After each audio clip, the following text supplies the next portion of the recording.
عليكم ورحمة الله وبركاته. أسعد الله صباحكم بكل خير متابعين الكرام.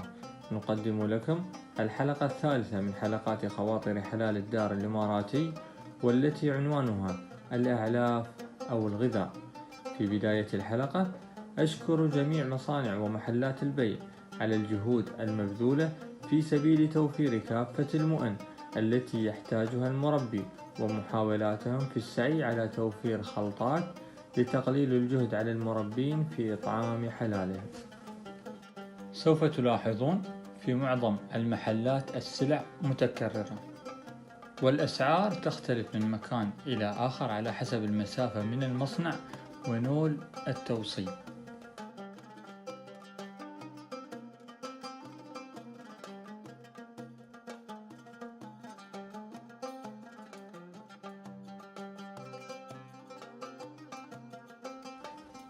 أسعار الجت البندل الكبير بشكل عام وعلى حسب جودة المنتج والوزن من 480 درهم إلى 900 درهم.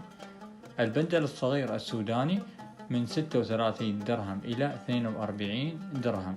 البندل الأمريكي الصغير من 90 درهم إلى 110 دراهم.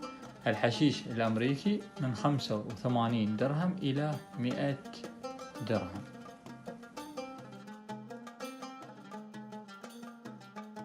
سعر الشعير 30 كيلو تتراوح أسعاره من 33 درهم إلى 38 درهم. سعر الشعير الميروش 20 كيلو من 24 درهم إلى 28 درهم. سعر الذرة 20 كيلو من 26 درهم إلى 29 درهم. أما بشكل عام أسعار الخلطات ذات الكفاءة الغذائية العالية من 33 درهم إلى 40 درهم على حسب الكيلو والمكونات والعناصر الغذائية في كل خلطة. وتوجد خلطات ذات كفاءة غذائية متوسطة وقليلة، وتتراوح أسعارها من 13 درهم إلى 18 درهم على حسب الكيلو.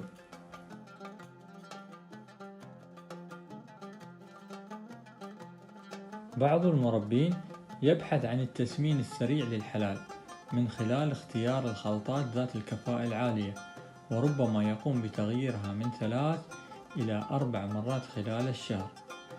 فيفضل الاستقرار على خلطة واحدة لمدة شهرين حتى يتسنى لك الحكم على هذه الخلطة.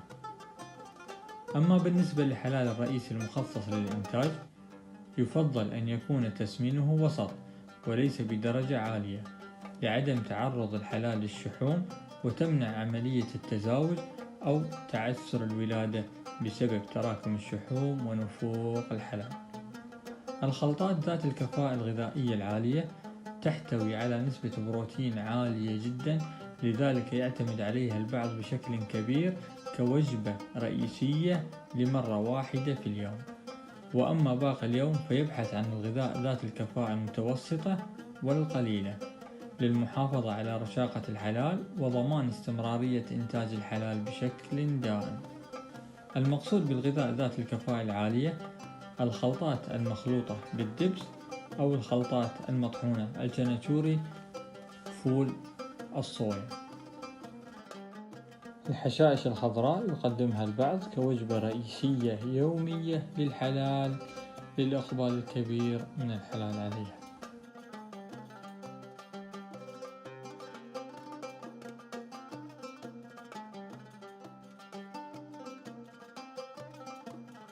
كل الشكر والتقدير إلى مصنع الإمارات للأعلاف على الشفافية والسماح لنا بتصوير كافة المنتجات لديهم وطريقة تحميلها وتنزيلها، ونشاهد بالأخير طريقة تقديمها للحلال.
رغم وجود الخلطات بشكل كبير، إلا أن المربي يجتهد ويبحث له عن خلطة خاصة للمراح، ويقدمها للحلال بشكل دائم ويعتمد عليها اعتماد كلي.